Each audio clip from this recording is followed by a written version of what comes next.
సరే మావా, ఆడెవడో తారు వేస్తున్నంటే మీరు ఆడికి ఫాలో చేస్తారంట. ఈ రోజుల్లో ఎవడో రూపాయి ఎవడు అలాంటిది వాడు 10 లక్షలు తారేస్తాడా ఏంటి మావా? పునందులో ఏదో కంటెంట్ ఉందంటే అలాగ ఒక 100 వీడియోలు తారు వీడియోలు 15 లక్షలు తారు ఎవరు మావా? ఆడి ఫాలోవర్స్ కోసం చేస్తాను మావా. అందులో కంటెంటే లేదు మా వాడి కంటెంట్ లేకపోవడం వల్ల స్వేలగా ఎలా పెట్టాడు. దానికేమో మనం గొర్రెలాగా కామెంట్లేమో అన్న తారుని చూసుకొని అన్న తారు మీకు ఏర్పడకుండా చూడు అన్న తారుకి లోపలికి ఎలా ప్లేస్ ఉంది ఏంటి మావా? ఏం లోపల ఉన్నా మా మామను ఇదైతే 100% నిజం మామ. ఆడైతే ఎవడు మావా? ఇది 100% నిజము.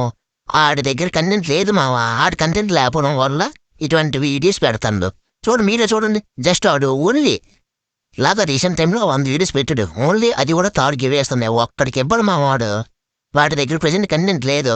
వాడు అంతకుముందు బెట్టింగ్ యాప్స్ చేసాడు. బెట్టింగ్ యాప్స్ క్లోజ్ అయిపోయినాయి. ఇప్పుడు ఏది చేయకుండా ఇలా చేస్తాను ప్రజెంట్. మనం జనాలు ఏర్పాటు చేయడానికి అప్పట్లో ఐఫోన్ ఇస్తాను ఇది ఇస్తానని మీరు చూసాడు. మీరు నిజం చెప్పండి, మీకు ఎవరికైనా ఐఫోన్ వచ్చిందా? రాదు. అదంతా ఫీకు. వాడే కొంతమంది మనుషులు క్రియేట్ చేసి ఏదో చేస్తాను మావా. ఏంటి మావా?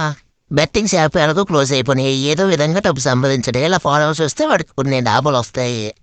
అంతే ప్రజలు గొర్రెలు చేసేలే అంతే మావా.